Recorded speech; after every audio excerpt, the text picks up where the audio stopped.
बदतमीजी का ये आलम हो गया है कि भारत की संसद में संविधान की शपथ लेकर के भारत की पुलिस को ये चेतावनी देते हैं कि अगर योगी और मोदी चला गया तो तुम्हें बचाएगा कौन। ऐसे बहुत सारे पागल कुत्ते इस देश में घूम रहे हैं।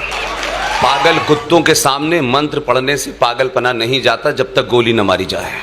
जो ये बार बार कहता है कि ये हिंदुस्तान किसी के बाप का नहीं है, उसको अपने बाप का पता नहीं है। इस देश में ये बिन बाप की औलादें घूम रही हैं और इस देश के बाप की चिंता कर रही हैं। अगर इस राष्ट्र का कोई बाप है तो वेद व्यास है। अब ये अपने बाप को ढूंढने लगे हैं क्योंकि बाप आ गया है। और ये वो लोग हैं जो हमसे हमारे बाप का पता पूछ रहे हैं और अपने बाप के बारे में 250 साल के बाद बता रहे हैं। जैसे कश्मीर में एक फारूक अब्दुल्ला नाम का मक्कार जिहादी, उसको 200 साल बाद पता चला कि 1722 में उसके पूर्वज कौल ब्राह्मण थे। अब ये अपने बाप को ढूंढने लगे हैं क्योंकि बाप आ गया है। उससे पहले बाप को नहीं ढूंढते थे, ये किसी के भी बाप के बारे में पूछते थे। एक और मक्कार था जिसने इस देश को एक लेमन चूस की गोली पकड़ाई और आप उस लेमन चूस को चूस रहे हैं। उस मक्कार का नाम था मोहम्मद इकबाल, जिसने भारत का तराना लिखा। इस देश के मक्कार राजनेताओं ने, लालची राजनेताओं ने, चाटुकारों ने बिना समझे ऐसे सड़क छाप लोगों को महान बना दिया है। उसको भी अपने बाप का पता चल गया था कि उसके माता पिता जो थे सप्रू ब्राह्मण थे। उसने तराना लिखा, भारत के लोगों को बता गया कि आप इसे पढ़ते रहिए। लेकिन उसने एक तराना लिखा जिसके बारे में इस देश में बड़े बड़े दानिश्वर नहीं बताते। उस तराने का नाम है मिल्ली तराना। उसमें वो अपनी वो ख्वाहिश जाहिर करता है जिसके कारण उसकी पाकिस्तान के अंदर लाहौर में कब्र बनी हुई है। हम बिना जाने बिना सोचे किसी सब्जेक्ट के बारे में जानने बगैर हम बहुत सारी चीजों के एक्सपर्ट हो जाते हैं। इसलिए मेरा मानना है कि अभी हाल में एक घटना घटी है आपके शहर में। आपके शहर में आने से पहले मैं बहुत गुस्से में था, बहुत ज्यादा गुस्से में था। और इसलिए था कि मैं पागल कुत्तों से कोई उम्मीद करता नहीं हूं। पागल कुत्ते वही करते हैं जिस तरीके से एक पागल कुत्ते ने अपनी बहन का सुहाग चौराहे पे उठकर मार दिया, इस समाज ने उसके ऊपर प्रतिक्रिया नहीं दी, किसी ने नहीं दी। और वो जो बता रहे हैं दुनिया में इंसानियत, जमहूरियत, उनसे बड़ा कोई हैवान नहीं है। इसलिए कुछ चीजों को सच सच समझिए। आज आपके सामने संकट यह है कि आप अपने शत्रु से अपनी बात का अनुमोदन कराने के चक्कर में झूठ बोलने लगे हैं। सच कहिए, चौराहे पे कहिए, गली में कहिए, दुनिया की कोई ताकत आपका कुछ बिगाड़ नहीं सकती। हमको भी 350 फतवे रोज मिलते हैं, रोज हमको मार देते हैं सुबह 10-5 लोग फोन करके। कई तो प्रेस कॉन्फ्रेंस करके हमारे खिलाफ फतवा जारी करते हैं। जाहिलों को पता नहीं है कि मुसलमानों में फतवा इस्लाम का, इस्लाम के मानने वालों पे होता है, काफिरों पे नहीं होता है। लेकिन दुकान चल रही है इस देश के अंदर। हम जिस तालीमी इदारे में पढ़े थे, बचपन में मौलाना साहब ने हमको मार मार के कुरान शरीफ की आयतें रटाई। आज जब मैं उस दौर को देखता हूं और आज जो कुछ इस देश में हो रहा है तो मुझे बड़ा ताज्जुब लगता है। कुछ मक्कार टेलीविजन पे आ जाएंगे, कहेंगे देखिए ये भाईचारा है, ये गंगा जमुना तहजीब है। ये दुनिया के सबसे बड़े फ्रॉड शब्द हैं। मौलवी साहब की वो बात मुझे अभी भी याद है कि वो क्या करते थे कि फरमाया गया है कि जहां आप नमाज पढ़ रहे हैं और नमाज पढ़ने की जगह पर या आपके उस जगह नमाज पढ़ने से किसी को कोई एतराज है, उसमें यहां तक कहा कि अगर उसके एहसास में लगता है, उसकी आंखों में लगता है कि उसे कोई एतराज है कि यहां नमाज न पढ़ी जाए, वहां नमाज पढ़ना हराम है। यह हम पढ़ के आए थे। लेकिन आज हम ये देख रहे हैं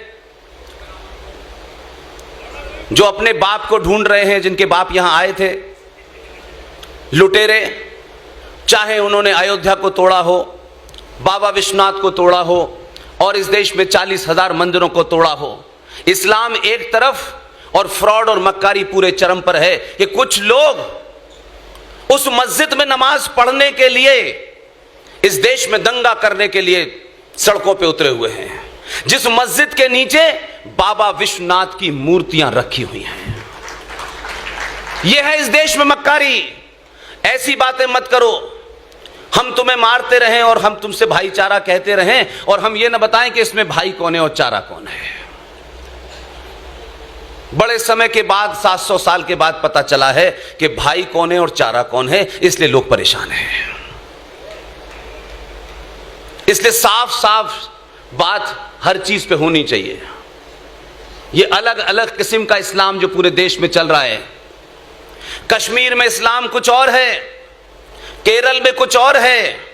जहां 5% है वहां भाईचारा है, जहां 15% है वहां मानेंगे नहीं, और जहां मेजॉरिटी है वहां कश्मीर में कश्यप ऋषि के वंशजों को बिना उनके किसी कसूर के कश्मीर के अंदर मुसलमान इस्लामिक जिहादियों ने 2500 कश्मीरी हिंदू पंडितों की हत्या की, रेप किया, मर्डर किया और 5 लाख को भागने पे वापस कर दिया। लेकिन हिंदुस्तान का मुसलमान मक्कार आज भी बोलता है, देखिए वो भाईचारा है, वो बाहर से आए थे, यहां से आए थे। ये नहीं कहता है कि हमें उतनी ही नफरत थी कि जिस लड़की ने अपना मजहब छोड़ करके सनातन का नाम पल्लवी रखा, उसने अपनी बहन के सुहाग को उजाड़ दिया। आपके नफरत का आलम यह है, लेकिन झूठ बोलने में सबसे आगे खड़े हुए हैं, या आपको मूर्ख बना रहे हैं। इसलिए इस देश में कर्नल साहब से कहना चाहता हूं, कर्नल साहब, आपकी फौज का जनरल, पहला जनरल इस देश में हुआ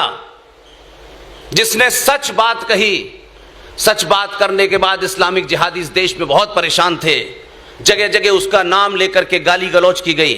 उनकी जिस तरह से दुर्घटना में मौत हुई, बॉम्बे के एक बाजार में जहां मुसलमानों की गिनती ज्यादा है, इस देश की फिल्म इंडस्ट्री के एक बहुत बड़े कलाकार थे, उनकी पत्नी ने उनके लिए एक शोक सभा रखी।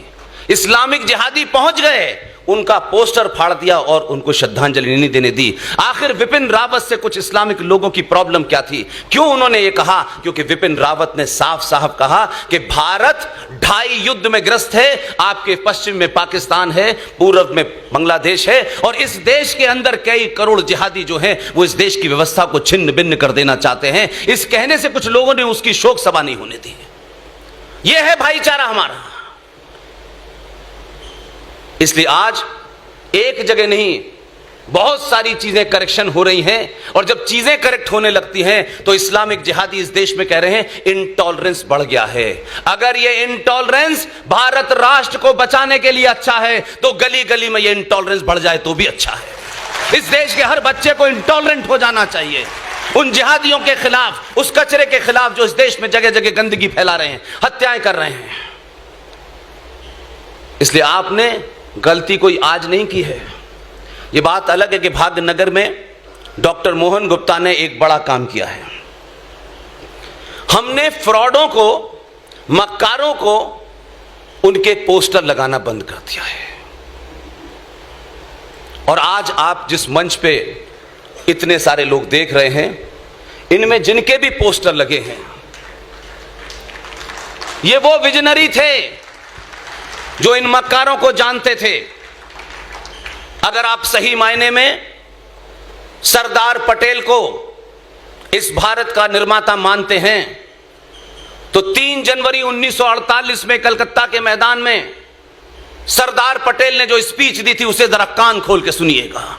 आज के जमाने कोई दे देगा तो कोई कहेगा ये आरएसएस का एजेंट है, ये फलाने का एजेंट है, ये दिमागे का एजेंट है। सरदार पटेल ने साफ साफ उस वक्त के मुसलमानों को 2 टूक बात कही थी। आज कह दे तो लोगों को बड़ा बुरा लग जाएगा। इसलिए ऐसे लोग कुछ लोगों के आइकॉन नहीं हैं इस देश में। सुभाष चंद्र बोस इस देश का आइकॉन नहीं बना, फूल वाले चचा जैसे मक्कार लोग बने हैं। इसलिए सच बोलिए, सच से ज्यादा कुछ भी इंपॉर्टेंट नहीं है। और जो सच बोलता है उसे डराने वाले बहुत होते हैं, लेकिन डरा नहीं पाते हैं। यूं तो अब इस शहर में आने में बहुत लोगों को डर लगता है, क्योंकि इस शहर में डराने वाले जिहादी बहुत रहते हैं। और वो यही नहीं डराते, वो दूसरे शहरों में जाके भी डराने की कोशिश करते हैं। और बदतमीजी का ये आलम हो गया है कि भारत की संसद में संविधान की शपथ लेकर के भारत की पुलिस को ये चेतावनी देते हैं कि अगर योगी और मोदी चला गया तो तुम्हें बचाएगा कौन।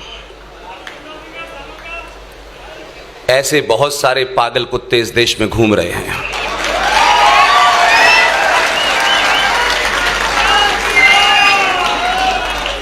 पागल कुत्तों के सामने मंत्र पढ़ने से पागलपना नहीं जाता जब तक गोली न मारी जाए।